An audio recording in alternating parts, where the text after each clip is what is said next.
arrivé à Prague, je viens de prendre une douche parce qu'il fait chaud. Mais avant d'aller découvrir la ville, j'ai un peu de travail parce qu'il se trouve que ce mardi, aujourd'hui on est le dimanche 13, et le mardi 15 septembre, on lance un projet qui s'appelle Longue Vue avec un ami qui s'appelle Jean-Charles.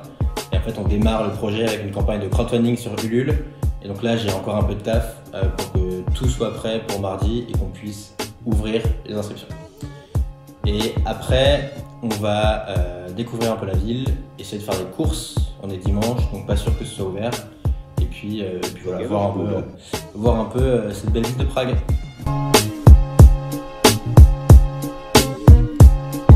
C'est parti, je suis prêt, on va aller faire des courses. Et je me note également de faire une petite vidéo de l'appartement de Airbnb qui est vraiment très cool. Et je vous dirai également combien on paye pour tout ça. Vous avez un petit aperçu, c'est vraiment très sympa.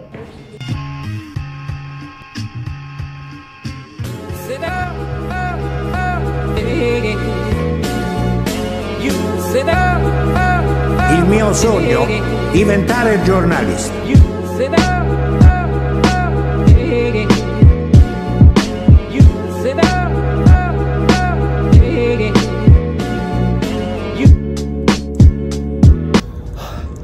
Ce que j'adore quand on change d'environnement et qu'on va dans une nouvelle ville comme ça, c'est que en fait on peut vraiment repartir de zéro et on peut prendre le temps de poser des habitudes et une bonne base de routine hyper solide et hyper saine.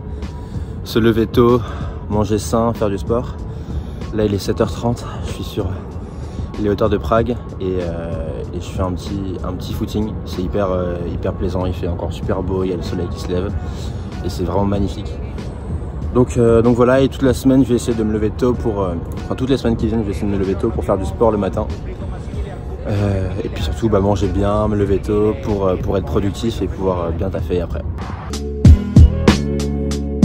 Like the cool blue light. Like the cool blue light. Like the cool blue light. Like the cool blue light. J-1 avant le début de la campagne de crowdfunding pour Longue Vue.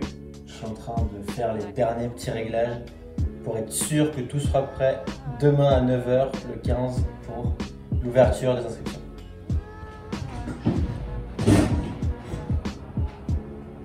Bon, c'est parti, c'est le grand jour. On est mardi 15 septembre, il est 9h03. On vient d'envoyer la page Ulule, on vient de la mettre en live. On vient de balancer des posts sur tous les réseaux. On espère faire un maximum de bruit parce que c'est hyper important pour notre projet. Et je vous mettrai les liens partout.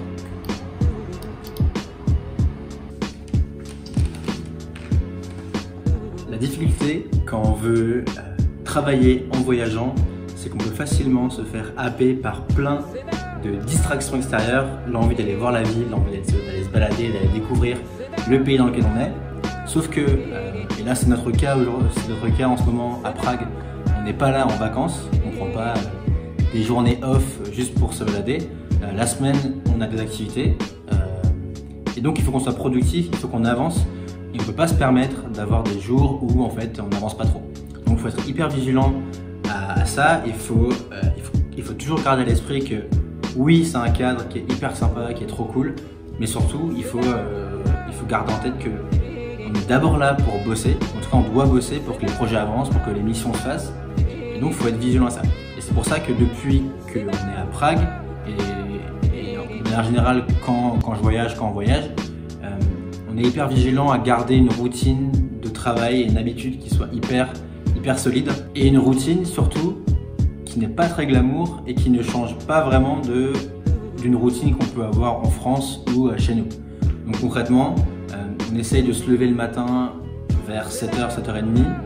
Moi, je vais courir tout de suite à 7h30 parce que ça me met en forme et parce que je trouve ça cool aussi de découvrir la ville comme ça. C'est un moment aussi pour voir la ville. Je cours une demi-heure, 8h, je suis rentré, je me douche, on mange.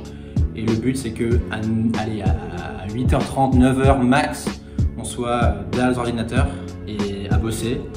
Ensuite, on bosse jusqu'à midi 12h30. Moi, à midi, j'essaie de couper pour lire un peu, prendre le temps de lire. C'est important de toujours avoir cette habitude quotidienne de la lecture parce que ça m'a apporté plein de trucs et j'essaie vraiment de garder ça. On se prend une pause d'1h30 où on essaie de manger pour le coup au Airbnb à l'appart pour limiter les coûts et parce que on peut pas non plus manger toujours dehors.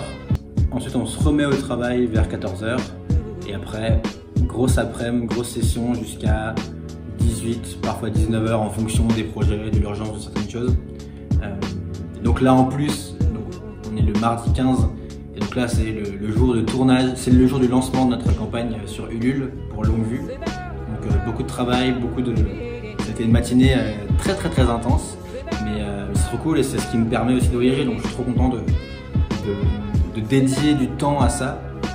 Et après généralement vers 19h30, 20h, on sort manger, on sort se balader un peu pour découvrir la ville.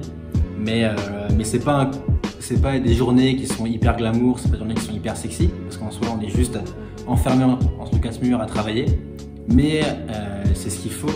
Et je pense que si on veut avoir le luxe, parce que c'est un luxe je pense, de travailler depuis n'importe où en voyageant, bah ça veut dire aussi qu'il faut qu'on soit rigoureux, qu'il faut qu'on fasse attention et qu'on fasse pas n'importe quoi. Donc là-dessus on est hyper vigilant. Et c'est aussi pour ça qu'on va pas forcément bosser dans les cafés partout. Je pense qu'on va le faire un petit peu, parce qu'il y a plein de cafés sympas.